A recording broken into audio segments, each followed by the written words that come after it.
2024 সালে এইচএসসি শিক্ষার্থী বন্ধুরা, আমার ভিডিওতে তোমাদের সকলকে স্বাগতম। তো তোমাদের কিন্তু জানোই যে তোমাদের এইচএসসি পরীক্ষাগুলো যে বাকি পরীক্ষাগুলো আসলো সেগুলো কিন্তু বাদ করে দিয়েছে সায়েন্স কমার্স আর সকলের জন্য। কিন্তু এক পক্ষে যেই জায়গায় সবাই অটো পাস চাচ্ছে, আরেক দিকে কিন্তু অনেকে পরীক্ষা পদ্ধতি চাচ্ছে। তো এটা নিয়ে কিন্তু বিবিসি নিউজ একটি প্রতিবেদন প্রকাশ করেছে। তো এই প্রতিবেদনে কি কি বলা হয়েছে তাই বলবো আজকে এই ভিডিওতে। তো ভিডিওটা না টেনে সম্পূর্ণ দেখানো হলো, কারণ তোমাদের আবার পরীক্ষা হওয়ার সম্ভাবনা কতটুকু, আবার কিংবা তোমাদের আবার পুনরায় পরীক্ষা হবে কিনা সেটাই বলবো আজকের ভিডিওতে। তো ভিডিওটা সম্পূর্ণ না টেনে অবশ্যই সবাই সম্পূর্ণ দেখবে। তো চলো কথা না বলে ভিডিওটি শুরু করা যাক। তো এখানে কি কি বলা হয়েছে দেখো। এই একদল শিক্ষার্থী আন্দোলনের মুখে এইচএসসি সমানের স্থগিত পরীক্ষাগুলো বাতিল সে সিদ্ধান্ত মিশ্র প্রতিক্রিয়া তৈরি হয়েছে শিক্ষার্থীদের মধ্যে। শিক্ষা গবেষকরা বলছেন, সম্পূর্ণ পরীক্ষা নেওয়া ছাড়া এভাবে ফলাফল ঘোষণা করলে শিক্ষার্থীদের ক্যারিয়ারের দীর্ঘমেয়াদী নেতিবাচক প্রভাব পড়তে পারে।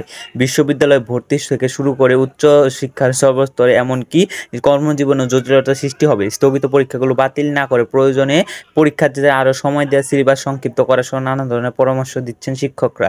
একই সাথে সামগ্রিকভাবে সব শিক্ষার্থীর পরীক্ষা বাতিল না হোক, বিশেষ করে যেসব পরীক্ষার্থী আন্দোলনের সময় গুরুতর অসুস্থ চিকিৎসাধীন রয়েছে সেই সব দিকটি বিবেচনা করে যেতে পারে বলে মনে করছেন শিক্ষা গবেষকরা। তো যারা অসুস্থ অর্থাৎ যারা এখনো হাসপাতালে ভর্তি তাদের ক্ষেত্রে কিন্তু খালি একটু যে এই বিশেষ সুবিধা দেওয়া হবে। তো এদিকে পরীক্ষার ফল কিভাবে দেওয়া হবে সে নিয়ে সিদ্ধান্ত হবে আজকে। তো শিক্ষা গবেষকরা বলছেন যে কিভাবে পরীক্ষা তোমাদের ফলাফল দিবে সেটা কিন্তু আজকে তারা নির্ধারণ করবেন। তো এখানে আরো কি কি বলা হয়েছে, পরীক্ষা বাতিল চেয়ে শিক্ষার্থীদের ক্ষোভ। তো তবে পরীক্ষা বাতিল করে ফলাফল ঘোষণার মধ্যে সিদ্ধান্ত পরীক্ষার্থীর একটা বড় অংশ দ্বিমত পোষণ করছে।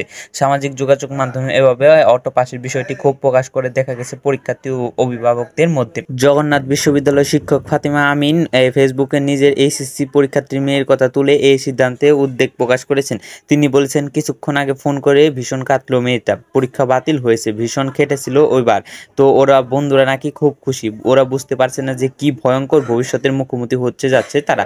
একই সাথে এভাবে পরীক্ষা নিয়ে ফলাফল ঘোষণা করলে শিক্ষার্থীদের ভবিষ্যতে নানা ধরনের জটিলতা মুখোমুখি হতে হবে, লিখেছেন অনেক অভিভাবক। অর্থাৎ অনেক অভিভাবক সহ অনেক শিক্ষার্থীও কিন্তু চাচ্ছে তারা পরীক্ষা পদ্ধতিতে কিন্তু তাদের এই রেজাল্টটা নির্ধারণ করা হোক, তাদের এই সাবজেক্ট ম্যাপিং কিংবা ওই পূর্বে যেই সাবজেক্টগুলো হয়েছে সেই সাবজেক্টের ভিত্তিতে কিংবা এসএসসি পরীক্ষার্থীদের ভিত্তিতে যে রেজাল্টটা হোক সেটা কিন্তু তারা চাচ্ছে না। তারা চাচ্ছে শুধু পরীক্ষা পদ্ধতিতে যেন নেওয়া হয়, এতে শিক্ষার্থীর ভবিষ্যৎ নষ্ট হওয়া থেকে বেঁচে যাবে। অন্যথায় তাদের কর্মজীবন থেকে শুরু করে বিভিন্ন ক্ষেত্রে কিন্তু তাদের এই বিভ্রান্তিতে পড়তে হবে। তো অনেকেই আসলে চাচ্ছে যে এই পরীক্ষা পদ্ধতি নেওয়া হোক। তো তোমার কি মতামত তুমি অবশ্যই কমেন্ট বক্সে বলে যাবে। তো এই ছিল আজকের ভিডিও। যদি ভিডিওটি ভালো লাগে অবশ্যই সবাই চ্যানেলটাকে সাবস্ক্রাইব করে পাশে থাকা বেল আইকনটা ক্লিক করে রাখবে। তো আজকের মধ্যে এখান থেকে বিদায় নিচ্ছি, আর ভিডিওটি সম্পূর্ণ দেখার জন্য অসংখ্য ধন্যবাদ।